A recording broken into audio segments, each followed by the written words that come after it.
Ladies and gentlemen and ladies, welcome to another week, another episode of the Medicine Ball Podcast. You could have chosen to spend your time anywhere. You rock with me today. Thank you. I never take that lightly. Before we get into it, let my beat drop. Yes, that's right. Welcome to Medicine Ball with your boy LS3 to be exact. And if you ain't in shape, at least your brain should be. Welcome, ladies and gentlemen, to the Medicine Ball Podcast, where we focus on giving your brain a six-pack by exercising your mind. Now, exercising your mind means that you actively think about and deal with all situations by first seeking to do anything other than what you are normally programmed and or comfortable in doing. Now, if you're someone who struggles and wants to get better at thinking about things beforehand, as opposed to reacting in ways that require less effort, well, just like anything you want to get better at, it does require training, practice, and work. Now, I'm well aware that thinking about things beforehand as opposed to responding off instinct does require effort. And who doesn't prefer things that are easy? Well, the first step, my friends, can be very easy, and that's to begin to look at all things from an unbiased point of view, which in itself will increase your curiosity in life. Now, exercising your mind won't give you all the answers. You will, however, begin to look at things with more peace, understanding, and patience, while simultaneously equipping yourself with more tools and strategies to help you effectively deal with this thing called life. Now, before we go any further, I'm no doctor, no psychiatrist, no psychologist. I have, however, been diagnosed with bipolar disorder level 1 for 16 years. And to be honest, I got to a point in my life where I was looking at the person I was becoming versus the person I wanted to be. And that, among other things, required me to look at my mental health responsibly. So whether or not you're diagnosed or know someone who's diagnosed or have symptoms or just want to know more about it, it doesn't matter. Maybe you're one of the many people who could just use some tips, tricks, and different ideas to help you get through day-to-day life. Pull up a seat, kick up your feet. This is your family, man. Welcome home, no judgment zone. This week's episode 604, Pivot. We about to get back to these sports references. Let's get right into it. Let's go. Ladies and gentlemen and ladies, welcome to another week, another episode of the Medicine Ball Podcast with your boy LS3. We got a lot going on, man. Let's get right into it.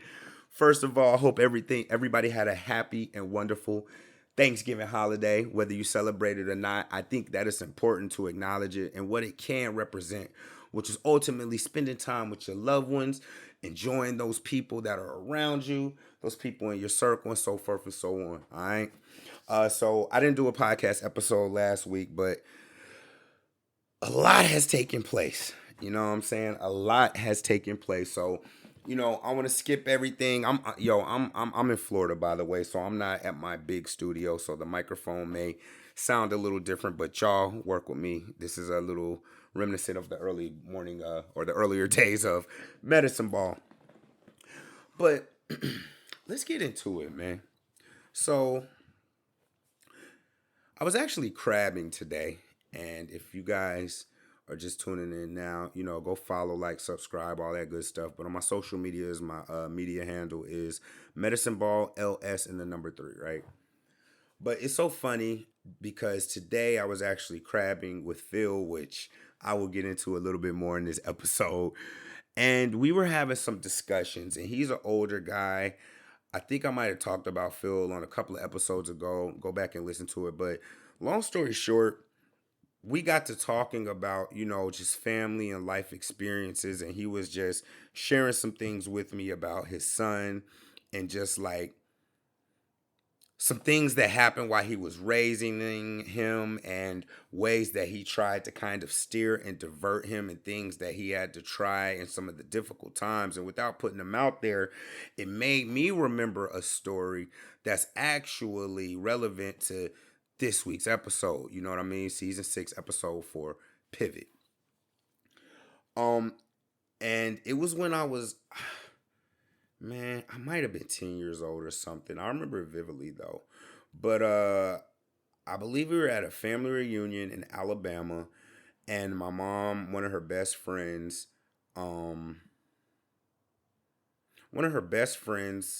is from Alabama, and I can't remember what happened. But anyway, we were all linking up, and long story short, we ended up in a Toys R Us. I'm about to show my age a little bit here. So... for those of you who haven't experienced Toys R Us, man, it's like a Walmart of just toys, right? So imagine going into a Walmart and it's all just toys. But what was very unique about this Toys R Us in particular, and I think all of the Toys R Us is made a bit similar, is the way that they had you come into the store was designed to where you could come in one way and you had to walk past all this stuff to get to the register. And when it was time for you to exit, there was another way you had to go out the store, and there was all this stuff and there were all these toys, right? So I know that I wasn't intending to do anything, but somewhere along the line, and I was a kid, bro. It wasn't even like I definitely was single digits, right? So, and my mom was just stern, but somewhere along the line, I had a toy in my hand. We're exiting the store, and y'all can see where this is going. I almost, and I didn't even do it, but I almost walked out of the store with the toy. And my mom got infuriated to the point that I think we finished up everything with the family reunion and we went back home, and she actually took me to jail and told them to, like, yo, let me sit in there for a minute. And as an adult, I realized that they put me in the drunk tank, right? It's funny now. It's funny now. But they put me in the drunk tank and just kind of like, in the drunk tank, they had these little cement loops. And I believe it was DeKalb County. I don't know. But they have, like, I don't want to say silver, but like metal loops that are on these cement benches so that if you too unruly, they can like handcuff you to where you can stand up and whatnot, but you're gonna be sitting right there. Man, they had me handcuffed to that joint for like hours, it seemed like. I don't know how long it was, but it was at least an hour. And I was very upset with my mom about that. And, you know, even as I got older and I kind of played through it, I was upset because my intentions was not to take the toy. And even now in retrospect, Toys R Us, that was a horrible setup. Like, y'all got all these toys and these sliding doors right by the door. I mean, I'm pretty sure down the line when it was still around, they've changed the design, but it was a lick. Like, if you was on that type of time, you could just take these toys and just dip them out and get a handful, right? But I say all of that to say it was pivotal to me because at a very young age, it was traumatic, you know what I'm saying, being in that environment. And that had always made me more reluctant to get into trouble down the line. Now, I've had brush-ins since, but typically, especially at this point in my life, I'm going to like just be mature and move a certain way and not do certain things. And that was pivotal. And it caused me to make a pivot in my life when it came to getting in trouble and having to deal with the authorities and all of that at a young age, and just growing up carrying myself a certain way, so forth and so on. But I want to focus in on that word, pivot, right? And we are going to make a sports reference, right? So for those who don't know, a pivot, and the way I'm going to describe it is in like basketball references.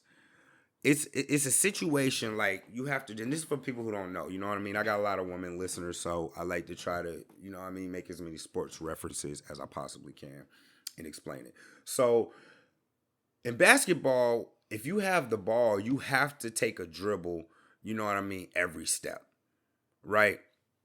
If you don't take a dribble every step, in order to avoid getting called for a double dribble or traveling or a walk, which are all have different like kind of definitions in basketball, you have to be doing a couple of things. The first thing is a gather, something they call a gather. And a gather is a go to the basket move, right? Because in that situation, you can stop dribbling and you get to take 2 steps. And you know what? You don't even have to go through the basket because James Harden has done a lot with playing with this and allowing him to do the double step take back. But you're allowed to take 2 steps without dribbling only once. So this is where a walk and a travel and all that comes in, because if you take another step after that without dribbling, it's I believe a walk, right? If you take those 2 steps and then dribble and try to do it's called like a double dribble. So once you pick up your dribble, you can only do certain things. Now, if you guys know me, I'm a Kobe Bryant fan, and I will say a lot of this he did get from Michael Jordan, but there's a lot of referencing to a pivot, which means one of the feet has to stay planted, to be exact. So and I know it sounds confusing, but in the context of like dribbling the ball and not being able to dribble and all that, once you pick up your dribble and you take 2 steps, Some people would technically say it's the third step because only your lead foot has to remain planted, and you can still move that other foot around freely. Now, of course, they call it a pivot because technically you could only go in a circle in that. But if you're shifty enough, like Kobe's real good for it, with that one foot, you can do so much in order to create space from your defender to either pass the ball off or more than likely get a shot. James Harden is an excellent example for this because he picks up his dribble and then he takes 2 steps back. It's still only 2 steps, you know what I'm saying? It's still within the rules, and that's what they meant when he was starting to do it. And they were saying things like, "Yo, James Harden just understands the rules. He understands how that works, right?" But the thing about the pivot is, it allows you more time to make a decision without giving up the position that you're in, if that makes sense. It allows you to do something else. So like maybe you were gonna go for a shot. If you use your pivot foot, then you can move around and maybe you might have to do a fadeaway. You see what I'm saying? You're not giving up the space that you've occupied. So you're still at your area. You're still in basketball. They call it getting to your spot, but maybe you do something different there. And so it's real key to understand that the pivot allows you, more chances to get creative. It increases your ability to be creative in a basketball aspect. And as I've been in this blue crab adventure, and even now, man, and I gotta really decide how much I'm gonna go into this episode because number one, I gotta be up at 4:30 a.m. But it's been interesting because, as you guys know, I came down here with the prospect of, possibly adding the crabbing business to my portfolio of ways to kind of generate income. And I sound like this because I'm thinking about it and reflecting, because the more I get into it, the more I'm learning. So I'm not sure where I was on the previous episode, but to fill in the gaps, again, y'all could go follow my social medias and check it out.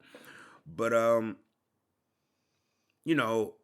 when you're dealing with this industry crabbing, or I'll just say, I want to say commercial fishing, right? Because it's more than just crabbing. So I want to make that clear. Let's start calling it commercial fishing, right? Man, you're chasing creatures, right? And I love just saying that, but you're chasing creatures.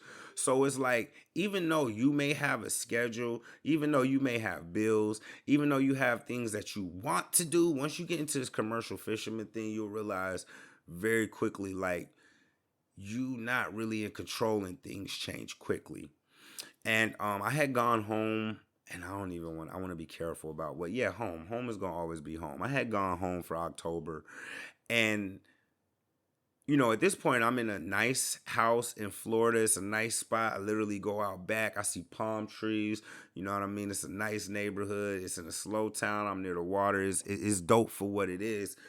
But things started getting shaken up pretty much immediately, because before I made this transition, because I think it's always important that I bring in my spiritual aspect, I asked God, I was like, "Yo, God, if this is something that you would have me do, or is this going to help me on my journey, or you know what I mean, whatever my path is that you have me doing, make it be easy." And it was super easy. I have a 80-pound dog, and I found somebody, shout out to my man Kevin, you know what I mean, who had a connect on a nice house. It was real easy with the security deposit and so forth and so on. So it was so easy. I had got excited.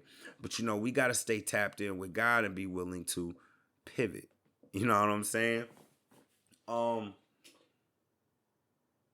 Man, I got a call, like, I want to say the week I was planning to come back to Florida and just start working, because it's like, I've already explained in a previous episode what happened with my previous job and kind of how I'm able to generate money and, my blessings and whatnot. But it's like, I didn't make any other plans to do anything other than make money through the podcast and, of course, producing beats and things of that nature. But I didn't really get back into the workforce swing of things, because my plan was to come down to Florida, make a certain amount of money. And I'm a guy who I realize, and my friends will realize, that like one of my strengths and weaknesses is sometimes I be needing too much detail.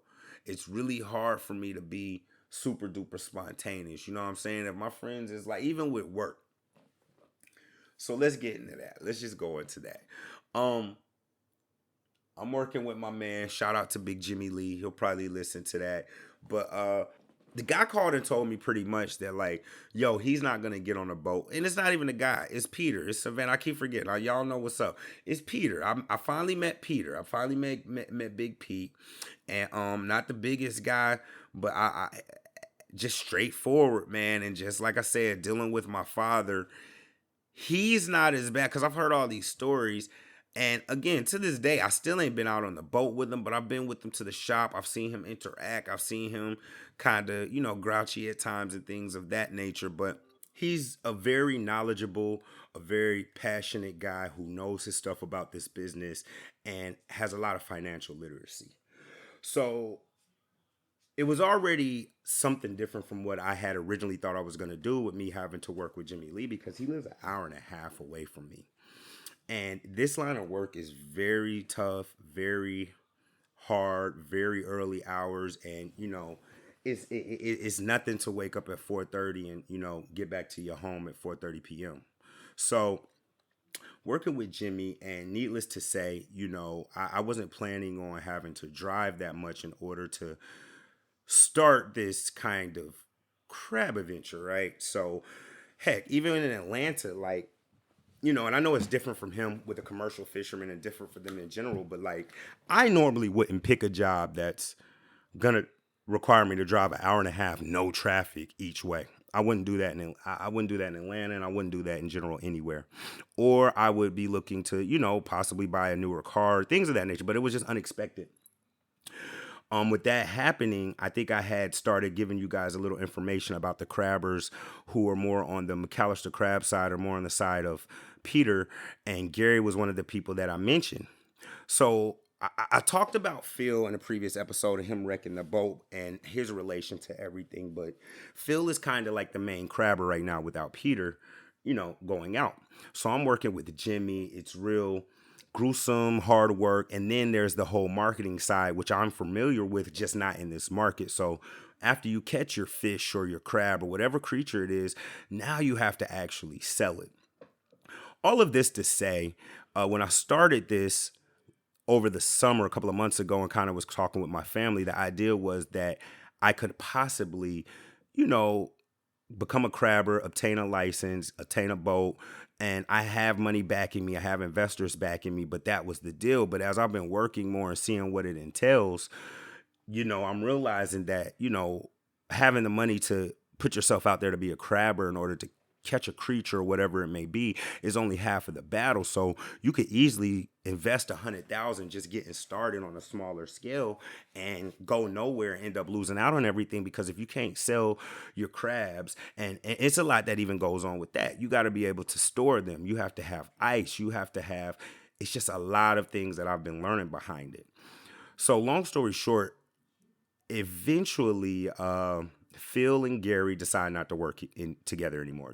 Gary's going to go back with the guys from Maryland who he came down with. They're paying him more money and they're giving him an opportunity to be the captain of his own boat. That opens up a spot for me to not be under Peter, but still be kind of right there in the mix of everything, working with somebody who Peter does know and vouch for, and still seeing Peter and getting to talk to him every day, which was the original thing, to learn this crab game so that I can invest this money into it and possibly have this as another source of income. As I'm learning about the weather and the markets and major buyers and so forth and so on, and talking to Peter, he asked me a very honest question. He asked me how old I was. And from what I've seen, his point was well taken. At my age, I'm going to beat my body to live in hell trying to do this to get to a point to where I could become profitable. Or, and he didn't say this, I could pivot.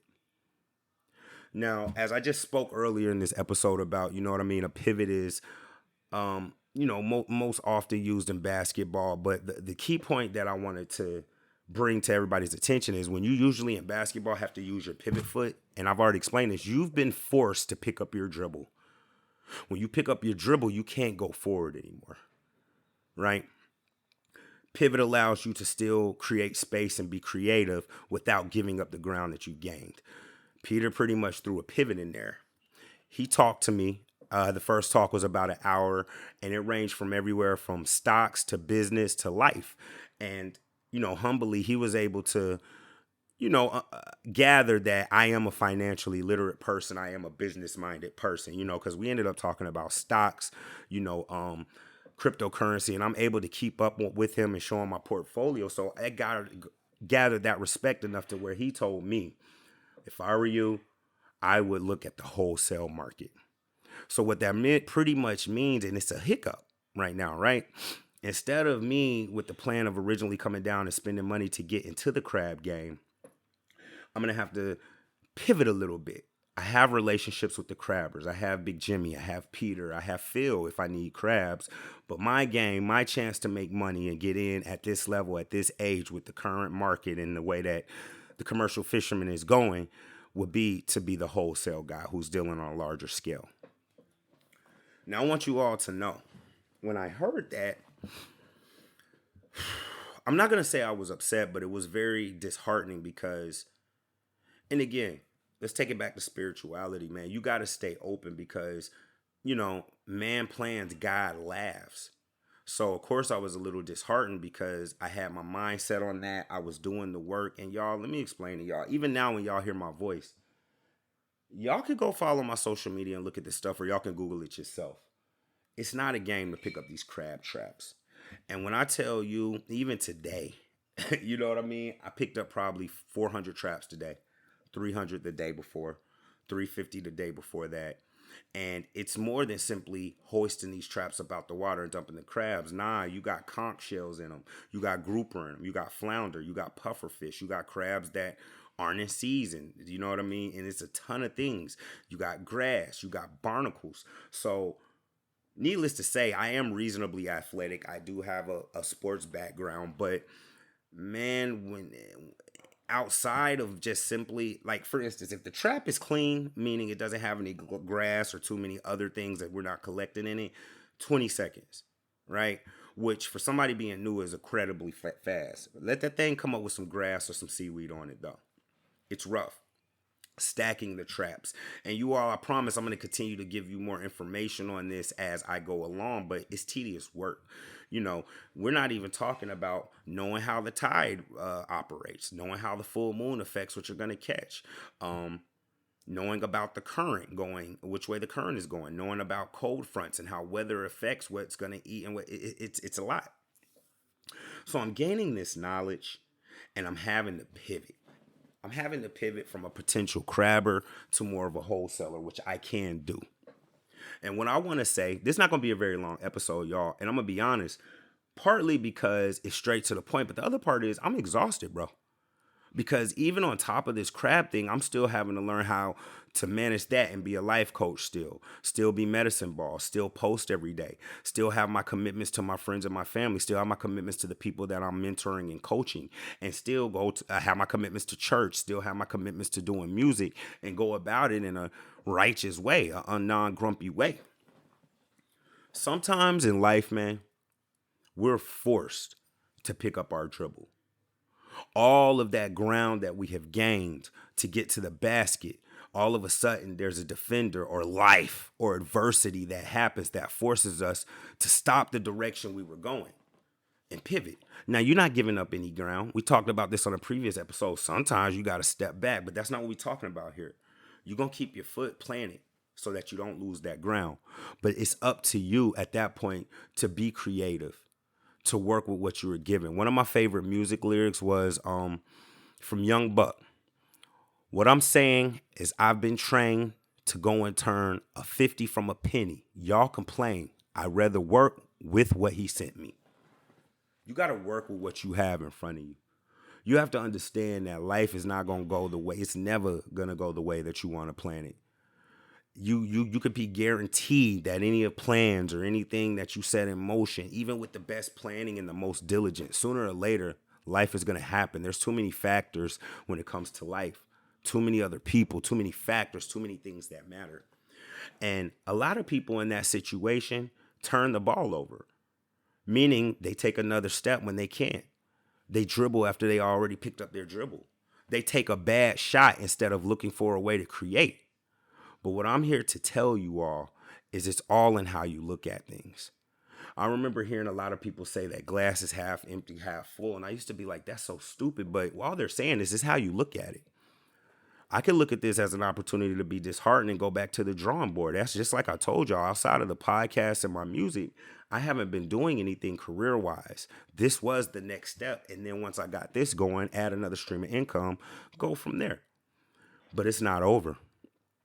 Because even with Gary leaving and me now crabbing with Phil and learning that this may not play out, I have an opportunity to earn a little bit more. The knowledge that I have obtained is just irreplaceable. I could switch over and possibly become a captain. Hint, hint. I could switch over and possibly do crab tours. Hint, hint. I could switch over and possibly do charters. Hint, hint. There's no reason just because things aren't going the way that I envision them with all the knowledge that I've acquired, you can still put it to use.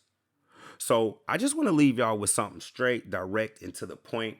Next week, I promise to give y'all more crab adventures and details, but with something that I'm going through right now, and I think a lot of people can relate to, is the ability to pivot when you've been forced to stop your dribble or pick your dribble up, or when adversity happens, or when you lose your job, or when the plans you had go a different way.